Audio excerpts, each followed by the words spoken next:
This channel does not promote any violent, harmful, or illegal activity. Top quality और consistent performance के लिए सिर्फ silver pumps नाम याद रखना। তথ্য প্রমাণ নষ্টের অভিযোগ সিবিআই এর, তাই তদন্তে নেমেছে পুলিশ। তথ্য প্রমাণ নষ্ট করে দেওয়া হয়েছে এমনটা অভিযোগ সামনে আসে।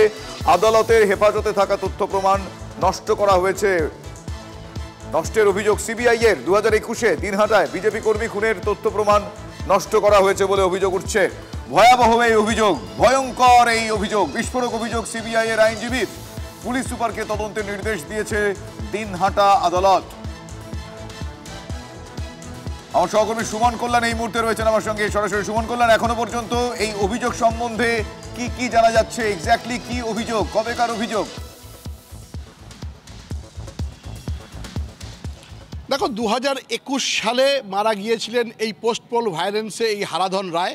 তারপর একাধিক মামলা হয়েছে এবং সর্বোপরি কলকাতা হাইকোর্ট এই মামলাটিকে সিবিআইয়ের হাতে তুলে দিয়েছিল।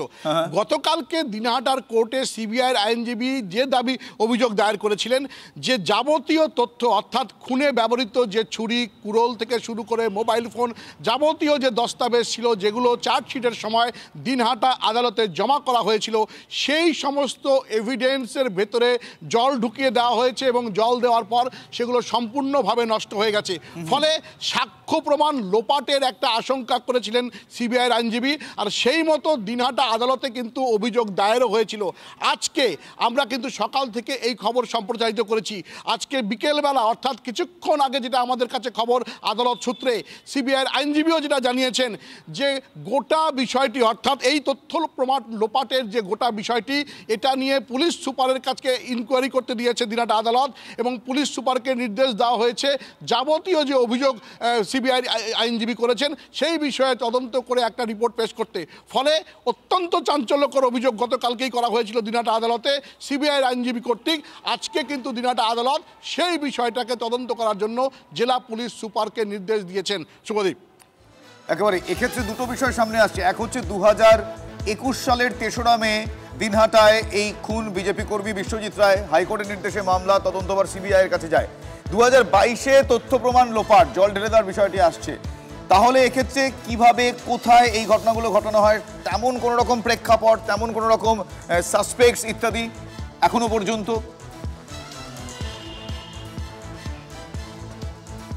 একেবারে দেখো, 2025 সালের জানুয়ারি মাসে যখন সাক্ষ্য প্রমাণ শুরু হয়, অর্থাৎ সেই সময় যখন এই গোটা বাক্স, অর্থাৎ যে বাক্স বন্দি করে যাবতীয় বিষয় তথ্যাদি আদালতে জমা পড়েছিল, সেই তথ্য যখন খোলা হয় 2025, অর্থাৎ এই কিছুদিন আগে, তখন দেখা যাচ্ছে গোটা তথ্য প্রমাণ কিন্তু কার্যত নষ্ট হয়ে গেছে বা যেতে বসেছে।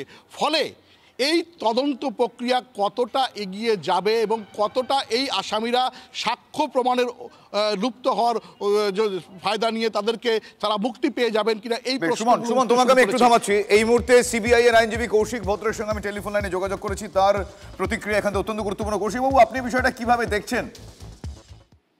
দেখুন, আমরা তো একটু আশ্চর্যই হয়েছি যে এটা তো কোর্টের কাস্টাডিতে থাকা জিনিসপত্রগুলো, খুনে ব্যবহৃত অস্ত্রশস্ত্রগুলো ওখানে সিবিআই এর তদন্তকারী অফিসার জমা দিয়েছিলেন এবং সেটা কিন্তু ট্রাঙ্কের মধ্যে ভরে, এবং সেই ট্রাঙ্ক স্টিলের ট্রাঙ্ক এবং তাতে তালা চাবি বন্ধ করেই কোর্টে জমা দেওয়া ছিল চার্জশিটের সঙ্গে।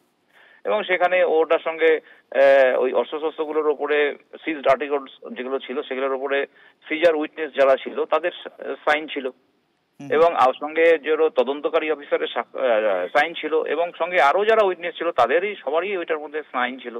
তো ওই সইগুলো এখন দেখা যাচ্ছে যে ওই যখন ট্রাঙ্কটা খোলা হয় কোর্টের নির্দেশে, তখন দেখা যাচ্ছে যে ওটার মধ্যে জল কোথা থেকে আসলো, সেই জলের জন্য দেখা যাচ্ছে টোটাল ডকুমেন্ট, ভিতরে যে ডকুমেন্টস গুলো ছিল আর আর্টিকেলস গুলো ছিল এবং তো সইগুলো সব নষ্ট হয়ে গেছে। মানে সেখানে তো জল কোনোভাবে বাইরে থেকে ঢুকে, মানে প্রাকৃতিক ভাবে হওয়ার কোনো সম্ভাবনা নেই নিশ্চয়ই? না, ওটা আমরা যা গিয়ে পরে আমাদেরকে গিয়ে দেখালো যে জায়গাটায় লিখেছে, সেই জায়গাটায় দেখা যাচ্ছে treasury building, Dinhata treasury building. আচ্ছা, ট্রেজারি বিল্ডিং এ গিয়ে দেখলাম ওখানে তো জলের কোনো এক ফোঁটা চিহ্ন নেই। জল ওখানে কিভাবে আসবে? তাই তো। তা জল ট্রেজারি বিল্ডিং এ বা এটা কেন যাবে? এটা তো ট্রেজারি বিল্ডিং এ থাকার কথা না, এটা তো থাকবে কোর্টের মালখানায়। তা এটাও তো একটা ব্যাপার যে ট্রেজারি বিল্ডিং এ আমরা আমাদেরকে গিয়ে দেখলাম যে ওই ট্রাঙ্কটা ওখানে মানে কোর্টের মালখানা না থেকে ট্রেজারি বিল্ডিং এ কেন গেল, এটাও তো অত্যন্ত গুরুত্বপূর্ণ প্রশ্ন কৌশিক বাবু। তাহলে এই মুহূর্তে দাঁড়িয়ে সেটাও তাহলে খুঁটিয়ে দেখতে হবে। এটাও তো হ্যাঁ, সেটা তো অবশ্যই। এখানে ওই এখনো যে আমাদের আরো যে মানে কেসের যেগুলো আছে ওখানে আরেকটা ট্রাঙ্ক ছিল, কিন্তু ওটা কিন্তু ঠিক আছে, ওটা ঠিক আছে, কিন্তু এই ট্রাঙ্কটার মধ্যে জলটা ঢুকলো। আমার এটাই হচ্ছে আমাদের কাছে একটু সন্দেহ লাগছে। তাহলে কি 2022 থেকে এটা 2025, আমি এখন আপনি যে মাঝখানে এই কয়েকটা সময়, কয়েক বছরের সময় কি মনে হচ্ছে আপনার অভিজ্ঞতা কি বলেন? এটা কি উদ্দেশ্য প্রণোদিত ভাবে করা? এটা তো আমি কি বলবো, এটা এখন তদন্তের বিষয়, এই বিষয়ে তো আমি কিছু বলবো না। কোর্টে যখন এটা বিচারাধীন আছে, কোর্টের আমি একটা দরখাস্ত দিয়েছি, সেটা আজকে উনি কোর্টের মাননীয় বিচারক মহাশয় উনি আজকে এসপির কোচবিহার জেলা সুপারকে তদন্তের নির্দেশ দিয়েছেন। এখন উনি তদন্ত করে দেখুক মানে কোথা থেকে জল ঢুকলো। বেশ, আপনার কিছুক্ষণ আগে আপনি যেটা বললেন মালখানায় না থেকে ট্রেজারি রুমে থাকা, এই বিষয়টা যাদের তত্ত্বাবধানে থাকে, যাদের দায়িত্বে বা যারা দেখভাল করবেন, এখানে তো একটা মনিটরিং থাকে, সেই বিষয়টা তো মানে এখানে অত্যন্ত গুরুত্বপূর্ণ আকার নেবে বলে আপনি মনে করছেন? তো রাজ্য ওখানে পুলিশেরই তো যারা থাকেন, ওখানে পুলিশের স্টাফই থাকেন ওই জিআর কোর্টে, তাদের মালখানাতেই থাকার কথা, কিন্তু সেটা ওই ট্রেজারি বিল্ডিং এ বা গেল কেন? ট্রেজারি বিল্ডিং এ তো জলের আমাকে বললো যে তলা থেকে নাকি ড্যাম হয়েছে, কিন্তু তলাতে কোনো ড্যাম নেই আমি দেখেছি, এবং আমার সঙ্গে সিবিআই আধিকারিকদেরও ছিল ওখানে, ওনারাও দেখলেন, ওনারাও বলেছেন যে না জল এখানে কোনো এক ফোঁটা জল। মানে এটা অনেক ধন্যবাদ কৌশিক বাবু।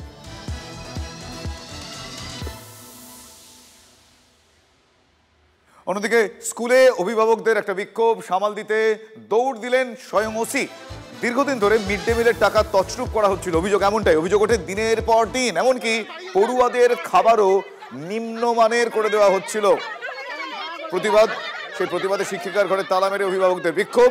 উত্তপ্ত গোসাবার হংস কলোনি নিম্ন বুনিয়াদী স্কুল পরিদর্শক এবং পুলিশ ঘটনাস্থলে গেলে তাদের ঘিরেও বিক্ষোভ।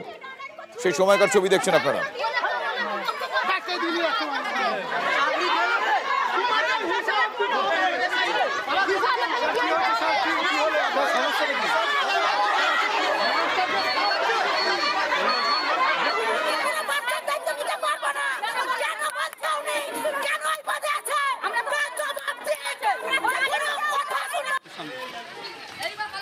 পুলিশ দেখো, সব পুলিশ দেখো, আজকে আর কোনো রকম শুনবো না কাউকে।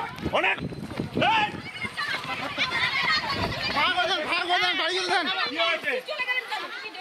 এখানে কি হয়েছে?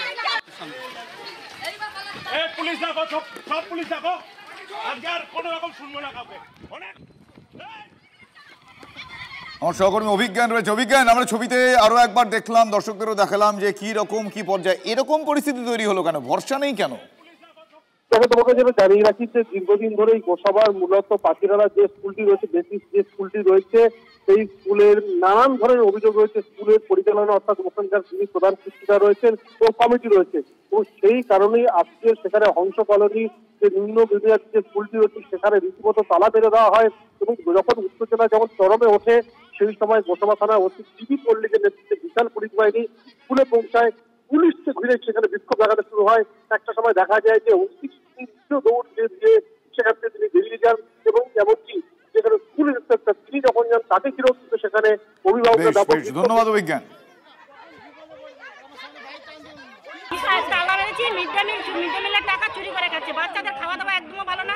শুকনো ফল ডাঁটা দিয়ে আবার ডাল মাথা পিছু 20 গ্রাম করে ডাল দেয়, সে জায়গায় 20 গ্রামের ডালের জায়গায় মানে 10 গ্রাম ডাল। আমরা নিচে এসেছি ম্যাডামের কাছে শুনতে, ম্যাডাম চাবি মেরে পালিয়েছে। কেন পালাবেন? আমাদের কাছে শুনবে তো কি হয়েছে না হয়েছে। আজকে আমরা বাচ্চা নিয়ে আসছি, ম্যাডাম এসে তালা লক দেখে ম্যাডাম চলে গেল। ছবি তুলেছে, ছবি তুলে ম্যাডাম চলে গেছে। তালা কে দিয়েছে? ম্যাডাম এই যে 11 দিনের পিএম পোষণের টাকাটা বাচ্চাদের সঠিকভাবে খরচ করে খাইয়ে দাও, হ্যাঁ, সেখানে বললো যে তুমি তাহলে হিসেবপত্র রাখো। না, আমি ভাউচার দিয়ে দেবো কোনে, খরচ করে ভাউচার দিয়ে দেবো কোনে, আর নাহলে তুমি খরচ করো, এতে হিসেব রাখি দিই যে এইটাতে যদি আরও বেশি কিছু খাইয়ে দেওয়া যায়। সেখানে বলছে তুমি অ্যাসিস্ট্যান্ট টিচার, তুমি আসবে পড়াবে বাড়ি যাবে, তুমি কেন এই সব আর কৈফিল নেওয়ার কে তুমি? এরপরে আমি যখন চেকে সই করতে যাই তখন উনি আমাকে বলছেন যে তুমি চেকে সই করার জন্য কত করে দিতে হবে বলো। আমি বললাম আমার মানে তুমি চেকে সই করার জন্য কি আর কাউকে টাকা দাও নাকি? তো বলছে হ্যাঁ সবাইকেই দিতে হয়, না দিলে কেউ সই করে? তা আমি বললাম যাকে দাও দাওকে যাও, আমাকে দিতে হবে না, আমার টাকাটা অন্তত বাচ্চাদের খাইয়ে দাও। আপনার গায়ে কি হাত দিয়েছে? কেন কেন কেন কেন করলো ওরা? তা এই তো মিটিং চলছিল, মিটিং থেকে উঠে গেলেন?